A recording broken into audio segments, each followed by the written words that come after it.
there. Yesterday I had my grandson Connor for the day, and when I asked him what he wanted to do, he said he wanted to go berry picking and see the baby donkey. So of course that's what we did. Not that I needed any berries, but they're healthy, right? It's very hot today, as it was yesterday, and when we were berry picking, I said a few times, Connor, I think I'm about done. It's getting kind of hot. Are you done? And he said, no, Yaya, your bucket's not full. And I said, well, Connor, it would be if you would quit dumping my bucket into yours.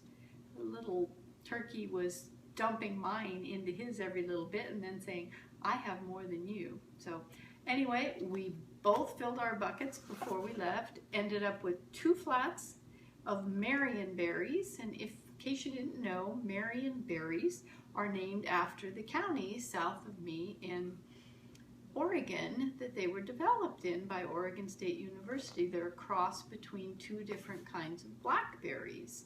And so because I have a lot of frozen berries already in the freezer, I decided to make a healthy jam. I don't normally eat jam because I don't eat sugar, but these are not going to have refined sugar, and I'm not going to cook them. So I don't have to deal with the canner on the stove. I am going to use chia seeds.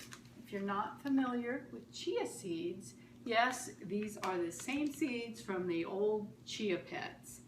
But chia seeds are quite healthy. I've soaked some here for a while so you could just see that they get really thick. So they're going to work to thicken the jam. Chia seeds have a very good nutritional profile. They're 20% protein, and their amino acid profile is such that it's actually considered complete protein.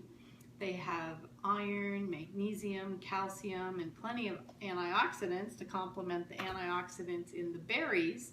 And in addition, chia seeds have omega-3 fatty acids. So I don't want to heat that.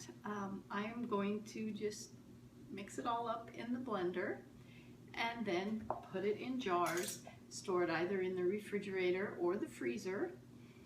And I don't have to worry about sealing anything. I'm using old lids. They're washed, of course, but I'm just going to seal them up and I'll have freezer jam.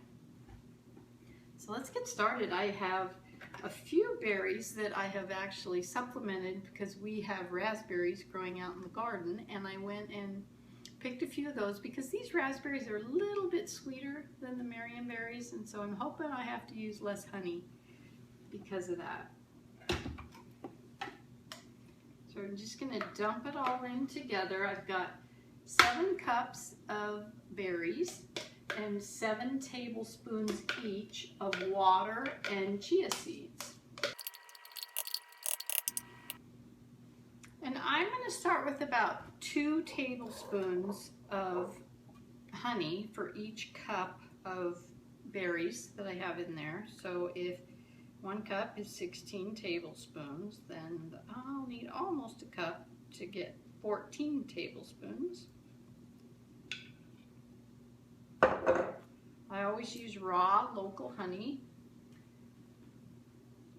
The local makes it such that the pollens are local to you. And honey has beneficial enzymes, so if it's raw and not heated, those won't be destroyed.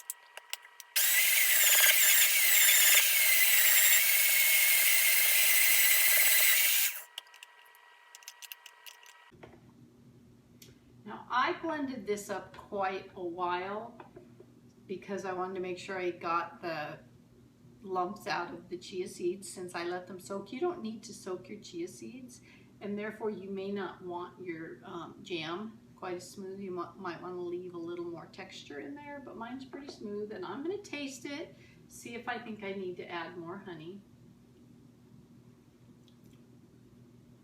Not at all.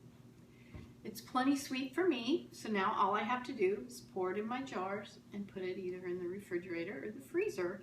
But I made some little labels that I'm going to stick on them. I think they're kind of cute. They say Chia Berry Jam, and they've got the ingredients, and refrigerator after opening. So if you'd like the recipe for this or these labels, you can download them from my website at terriward.com/berry jam. That's TerriWard.com/BERRYJAM.